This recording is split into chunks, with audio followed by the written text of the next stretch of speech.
Welcome back to Naturally Spiritual, where we correlate the spiritual with the natural. I'm Cheryl, And I'm Sherry. and we are here today, and we're going to be talking about that dependability, right? Right. You have to have those people you can depend on. Right, and whether it's a spouse or if Mm-hmm. it's on your job, Mm-hmm. someone you're doing business with, even in your church, That's you got true. to have those people you can depend on, Right. right? Pair up. And because we know there's it's gonna be always two types of people, Okay. either the people that's you consider your ride or die, Okay. or the drive-bys, Right. right? Mm-hmm. And you just have to think and decide whether or not the driver as well as the drive is what role they play in your life, right? Right. Yeah, because you And want the people that you can cruise through life with. right, Right. right. Yeah. I have to think back, look, because we know that Dad used to say, I can't ride with Sherry. I can't ride with Sherry. But he would say that, but he would always depend on you. Right. And he finally started saying, I can ride with her, but you best believe my seatbelt tight. He's holding on up here. He said, And and, critiquing the whole yeah, ride. critiquing the whole way. Sherry be right up on the car, and he's like, but then when you get your work, get him to where he was going, Uh-huh. he'd be like, woo, thank you, Jesus, right? And he would So, every but he knew time. that he could depend on you, Yes. right? And so there are people that you just, no matter what, you can depend on them, right? Right. Yeah. I mean, you have to like what comes the not what but who comes to mind. My hubby is gonna always be there, Right? and Sissy, I know You if know I I need got you, you, girl. and Look, likewise, like I know though you too. right? Like I'm always call him, and if he's there, and if he's out of town or anything, it's like, well, what Cheryl side, Yeah, look, that goes without asking, right? right, most definitely. So yeah, so like I said, no matter what, you should always have that person that's your ride or die. But I'm gonna tell you who you need to be leery of. Who's that? Those that's doing a drive by. So you got to figure out Most what definitely. purpose they served in your life, right? Because sometimes there's some good to come out of it, especially while they're in the midst of their drive. Right. So it might be some good that's happening while while you're cruising, right?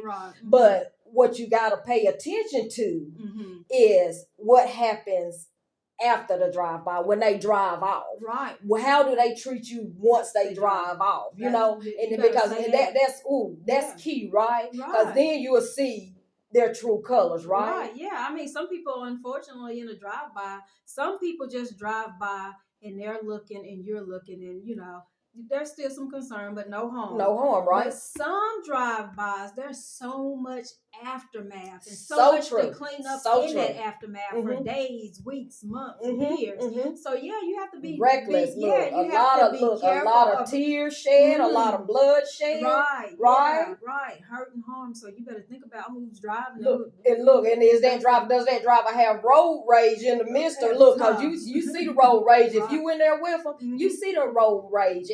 And I know we're talking about drive-bys, but we're talking about life, right? There's so much. It's so much to it, right? So much symbolism. Goodness, I couldn't even get it out.